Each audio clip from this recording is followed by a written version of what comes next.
Bien, bueno, vamos a ir cerrando esto. Entonces, a ver si yo pudiese pasar diapositivas con el mando, creo que no. Bueno, no pasa ¿Quieres que te voy? No, yo lo voy haciendo yo. Lo voy haciendo yo porque usaré la pizarra en algún momento, entonces ya va bien, ¿no? Bueno,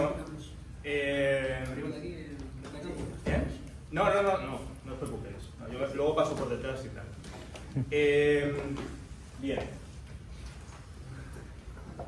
Bien, pues yo no voy a hablar sobre los orígenes en Lenin del concepto de hegemonía, porque, entre otras cosas porque ya hay varios libros sobre el tema. Hay un libro de Giuseppe Cospito, que creo que es el más reciente sobre el tema, pero diría Simón que no se ha traducido aún, algún libro. Bueno, un libro en italiano, evidentemente, y tenemos el libro de Perry Anderson, La palabra H, que, bueno, en fin, si yo hablase de eso ahora sería hacer un resumen de lo que ha dicho Anderson, de lo que ha dicho Cospito, por lo tanto, os remito a estos libros. También a una parte del artículo de Perry Anderson en las antinomias de Antonio Gramsci. Básicamente, la palabra H es una extensión de lo que dice allí sobre el tema, ¿no? Yo os voy a hablar de cómo Gramsci construye su concepto de hegemonía a partir del concepto, digamos, de Lenin, que no es propiamente de Lenin, es un concepto que se maneja en el marxismo ruso, en el ámbito bolchevique, pero que es un elemento importante de lo que podemos llamar el leninismo, ¿no? Ya ha dicho Joan antes, que es un concepto problemático esto del leninismo, pero bueno. Bien, primero tenemos una cita que algunos ya siempre la usan, ¿no? Siempre uso esta cita, es la primera aparición del concepto de hegemonía en los cuadernos de la cárcel, ¿vale? Gramsci ha utilizado el concepto antes, lo ha utilizado particularmente en el ensayo sobre la cuestión meridional en 1926 y en unas cartas importantes al Comité Central del PQS también en el 26. Y en 1930, en el invierno de 1930, Gramsci vuelve a usar el concepto. Después de, digamos, uno coge los cuadernos y hay que pasar unas 30 páginas para encontrar el concepto de hegemonía. Y lo usa aquí, ¿no? Y Gramsci nos dice, fijaos que Gramsci nos dice, las clases son dominantes de dos maneras. Pueden ser, es decir, son dominantes mediante la coerción y son dominantes mediante la dirección. ¿De acuerdo? Pero ¿cómo? Dice, una clase es dirigente, o puede serlo, de las clases aliadas, y es dominante de las clases adversarias. Gramsci es bastante claro, ¿eh? Dirección de las clases aliadas, dominio de las clases adversarias. Digo esto porque luego Gramsci seguirá escribiendo, ¿no? Hay unas 250 apariciones del concepto de hegemonía en los cuadernos, y el significado de la hegemonía se enriquecerá y nos hablará de una hegemonía que se ejerce no solo sobre las clases aliadas, sino también sobre las adversarias. Cuando Gramsci piense en cómo domina la burguesía, lo piensa en estos términos, ¿no? Hegemonía sobre clases adversarias o dominadas. Y sigue Gramsci, dice, por eso una clase puede ser dirigente, y debe serlo, de los grupos o de las clases aliadas, en el caso del proletariado, del resto de clases subalternas, debe serlo ya antes de llegar al poder, ¿vale? Debe construirse su hegemonía, y cuando está en el poder y alcanza el poder de Estado, se vuelve dominante, pero debe seguir siendo dirigente. Aquí hay un elemento crucial, yo siempre lo subrayo, crucial en Gramsci, ¿no? La dirección política se convierte en un aspecto del dominio, porque Gramsci está dando un primer paso, digamos, más allá de Lenin. Ahora explicaré qué es este más allá. Se convierte en un aspecto del dominio en la medida en que la hegemonía o la dirección, en este momento política, decapita a las clases adversarias. ¿Qué quiere decir Gramsci? Yo ejerzo la hegemonía como clase, ejerzo la hegemonía sobre las élites de las clases adversarias, las gano para mi forma de pensamiento, mi cosmovisión y demás, y decapito a las clases adversarias. Las clases adversarias se quedan sin esas élites que construyen quizá esa posibilidad de construir un partido, de pensar una estrategia alternativa y demás, ¿no? Por tanto, nos dice Gramsci, debe haber una hegemonía política, dice Gramsci, política, incluso antes de la llegada al gobierno, y no hay que contar solo con el poder y la fuerza material que el poder gubernamental nos proporciona. para ejercer la dirección o hegemonía política. Primera aparición del concepto de hegemonía. Esto es una nota de febrero a marzo de 1930, ¿vale? Es aquella nota que decía Iván antes, ¿no? Notas 43 y 44 es cuando vuelve a todo lo que ha trabajado en el ensayo sobre la cuestión meridional.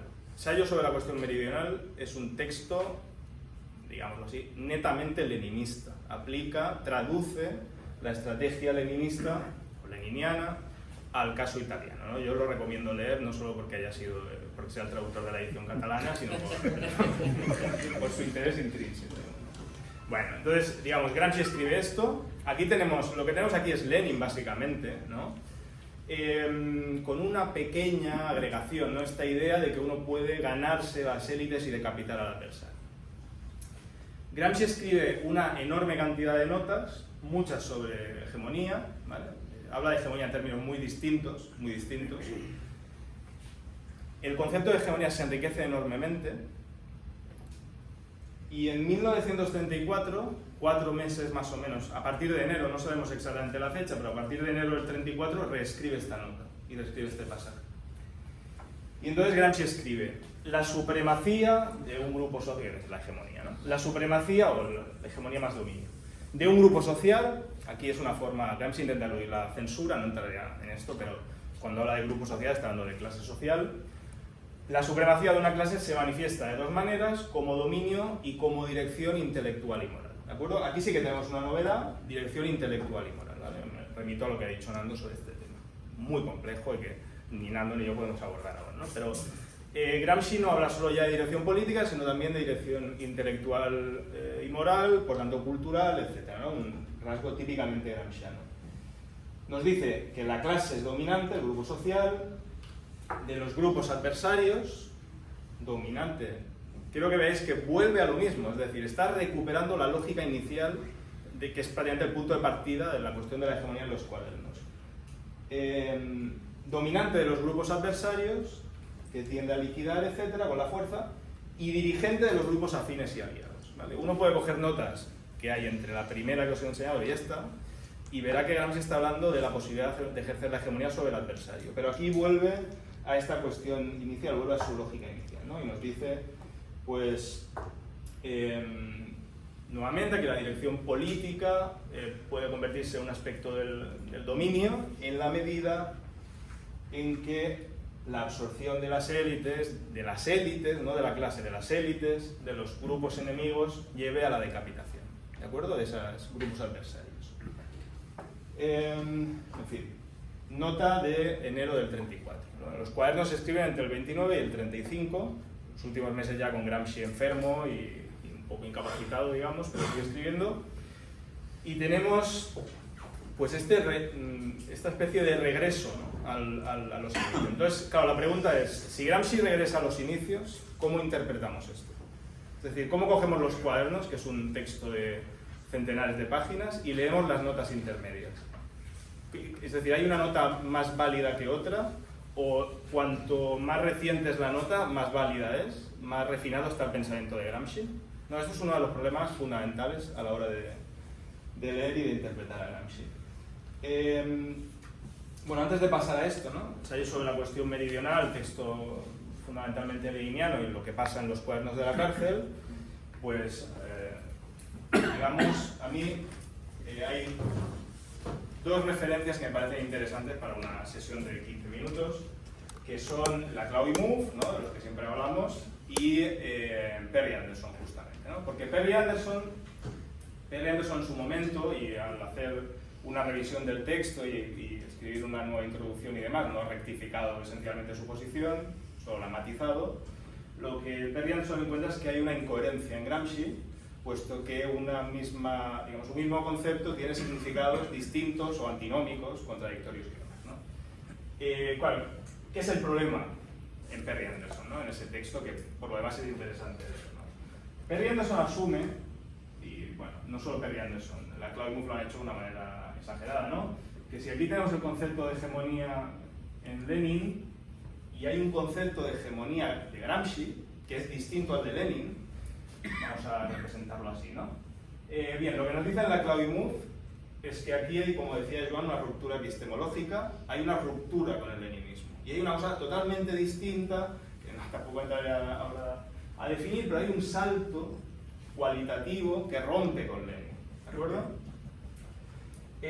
Esto, a fin de cuentas, también es la lógica del punto de partida de Perry Anderson. En la medida en que Perry Anderson espera que esto haya pasado y niega que haya pasado. Claro, lo que pasa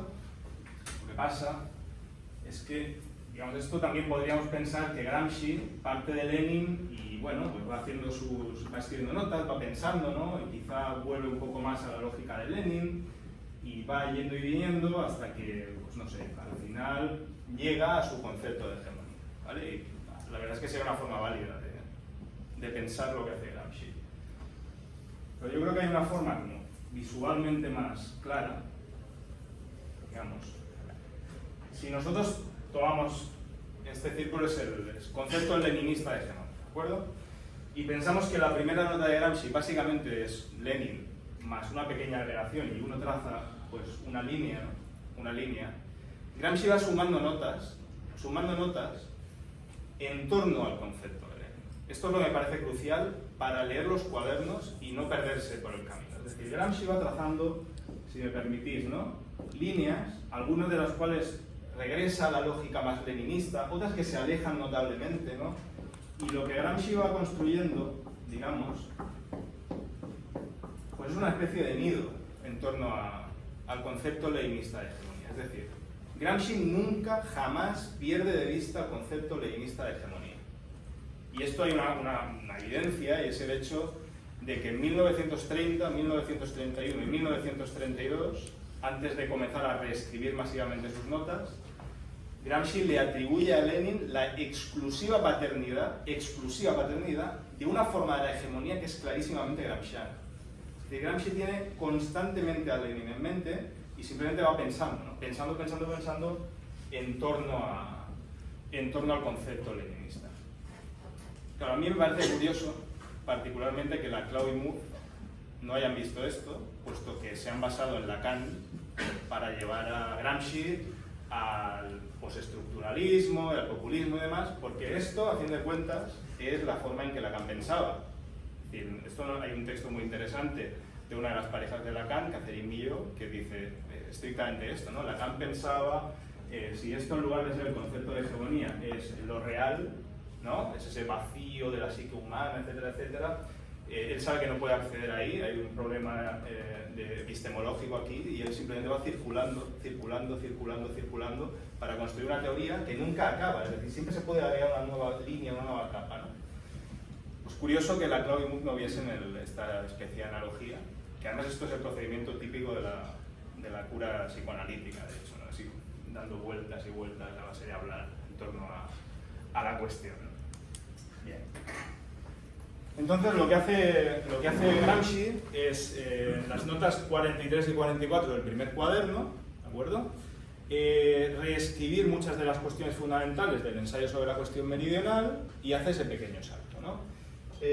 Yo, bueno, evidentemente me voy a quedar aquí, me voy a quedar en la nota 44, pero hay una cosa en particular que me gustaría comentar y que liga estrechamente el concepto leninista con el concepto gramsciano que ha empezado a enriquecerse.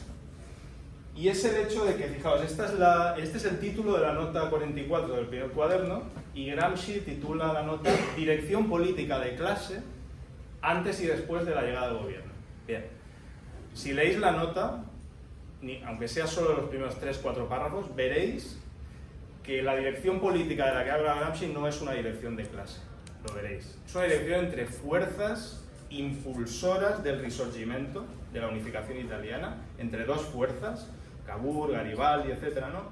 Es una dirección de una fuerza, la conservadora, a la otra, que lleva a cabo una decapitación. Gramsci insiste mucho en este tema de la decapitación, porque en el ensayo sobre la cuestión meridional nos dice que justamente decapitar a las clases populares del sur es lo que ha hecho Croce, ¿vale? Es decir, atraer a los intelectuales que podían hacer algo, alguna forma de estructura de partido en el sur, decapitar por tanto a las clases populares. Pues aquí Gramsci nos habla de una dirección política de clase. Y si leéis la nota veréis que Gramsci está haciendo una cosa que para nosotros hoy en día, tantos años después, 100 años después de la muerte de Lenin, es casi algo, digamos, intuitivo, ¿no? Que es asimilar la clase a la vanguardia, asimilar la clase a su vanguardia. Y Gramsci nos habla de vanguardias que son orgánicas y de vanguardias que no son orgánicas. Pero Gramsci en esta nota, es magnífica esta nota, lo que hace es dar el salto de calidad de lo que luego será ese enriquecimiento en forma de nido de los cuadernos de la cárcel. Porque Gramsci lo que nos dice es que no es Cavour o los intelectuales quienes ejercen la hegemonía y decapitan, no es la clase, ¿no? La clase de terratenientes, aristócratas, burgueses, ¿no? Y Gramsci, usando, digamos, la lógica fundamental del leninismo, nos dice que es la clase la que dirige, no los intelectuales, la clase, que es la clase la de que decapita, ¿vale? Mediante la hegemonía. También es la clase la que es dirigida, que es la clase la que domina mediante decapitación, más adelante será mediante hegemonía intelectual, moral, cultural y política, y que por tanto es la clase, y ya acabo, la que puede dirigir y dominar a una misma clase que puede ser una clase adversaria. Gracias.